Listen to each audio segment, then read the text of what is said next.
Hi, I'm James from Chaosium. This is part two of a chat I had with Jeff Richard about what he's been working on and what fans can expect to see from Chaosium in 2022. I'm going to move across to that interview in just a moment, but first, remember to subscribe to the Chaosium YouTube channel. It helps us out and it lets us make more content like this. Thanks. So they right after the Colts book, we wrap up all of the writing and art for the Sartar book. And the Sartar book is another one I am incredibly excited about. It's a big book.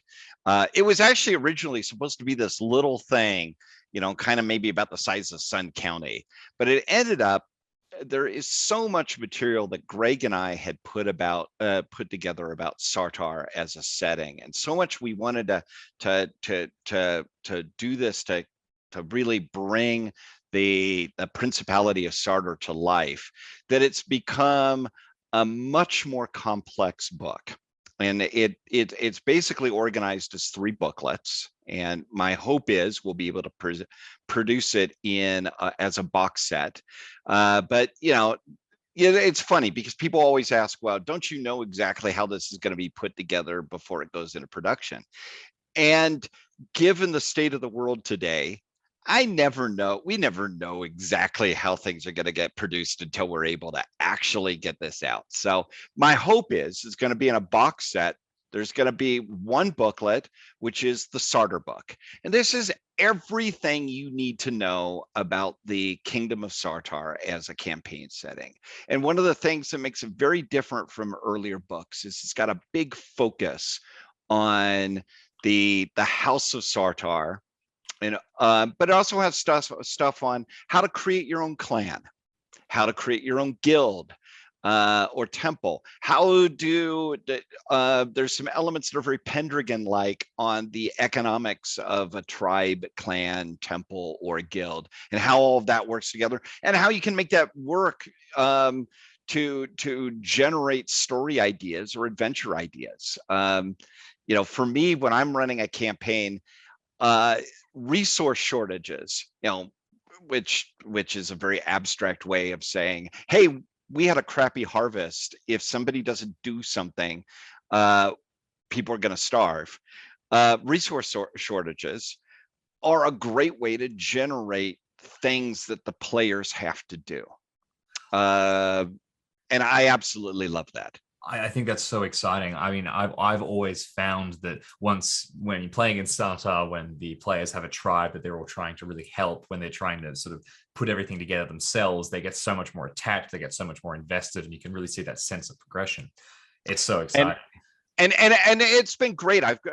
We brought in Andrew Logan Montgomery, who wrote 6 seasons in Sartar and Company of the Dragon, worked with me on really building up the section on talking about your character's initiation.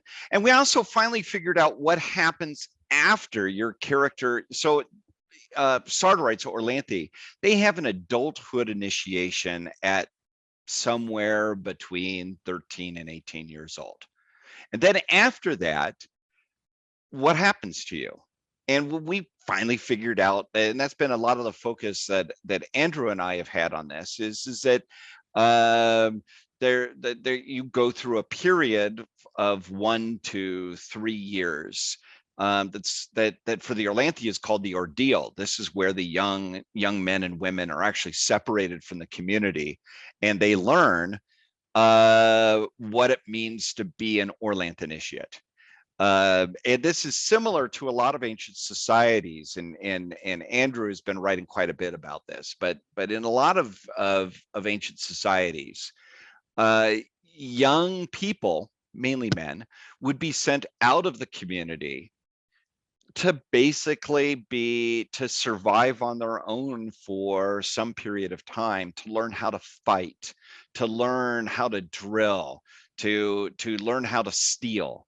And you have this from everything from, in ancient Ireland, the Fianna Brotherhood. So Finn McCool was the head of one of these little war bands, but these war bands were basically young men that were on the outskirts of society that would raid other communities to survive. It's the same social institution as the Spartan agoge, the Athens. I'm spacing on the name of it, but Athens also had something where young men would go through a period after becoming adults where they would learn what does it mean to be a man in the society, which a lot of that is how do you fight and how do you fight as a member of a group.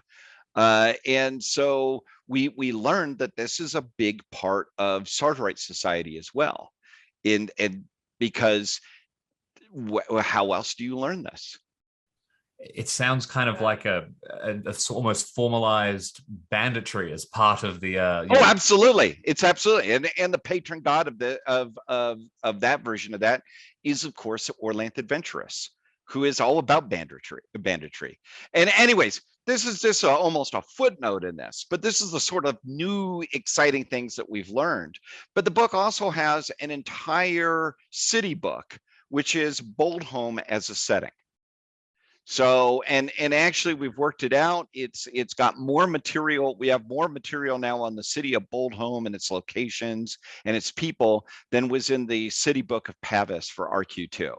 As well as Andrew and I have written up also a campaign booklet, which is basically a season by season campaign that goes over 1625 to 1627. So basically from the liberation of Sartar with the Dragon Rise to the coming of Argrath as prince. And your characters, it's centered on Boldhome, but your characters will be able to, in this, would be able to fight at the Battle of the Queens. They would be able, they will be able to participate peripherally in the big, huge Lightbringers quest that happens, which means there's also a huge hero quest going on as part of this, and the ramifications of what happens when a big hero quest fails. What happens when the hero doesn't succeed in their quest, and so super excited about that. And then to top it off, there is the Dragon Pass Gazetteer, which is something that I've wanted to have out for years. And this is the vehicle for it, complete with that giant poster map by Matt Ryan, which is just absolutely amazing. And and this thing is just loaded with maps. We have maps of every single tribe in Sartar, the clan boundaries within it. Yeah. So this is a huge project. That's the next one to finish up. That's also for 2022. And then my hope is that Jason and I will be able to get the Game Master Guidebook out as well. And we've got a couple of other books that are in editing for RuneQuest. We've got the Return to Snakepipe Hollow. We've got Pavis and Big Rubble, which is by Robin, but I've got to put my elements into the book. And then, so Robin, when I say by Robin, that's Robin Laws and I. And then I know that Jason is working on a couple of other books. And then we've got a book about Sun Dome County in Sartar, which is looks very exciting. That's by, I believe, Jonathan Webb did the core of it. I put a lot of input on it, and I've got to come in and do a final editing round for it. That's much more about the size of the Sun County book. And so that gives the Yamali Occult a very different look than you would get from the old RQ3 Sun County. This is that's the Yamali Occult at the edge of the world, in prax, isolated and xenophobic. This is the center of the Sundome cult in Dragon Pass. This is the Sundomers as presented in the old Dragon Pass board game. And I'm very excited about that. And then I'm hoping, we're making a lot of work on the Prax book, but I suspect we won't be finished. We might be finished with the art and layout by the end of the year.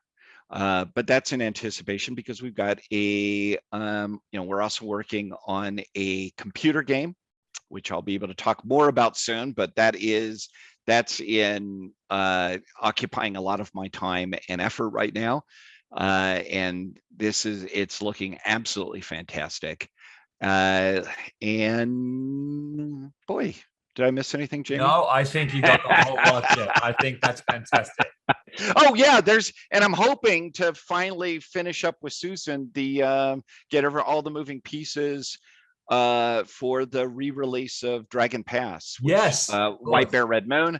The main slowdown on that is Loic is going to update all of the icons and all the counters in this so that they visually hold up better.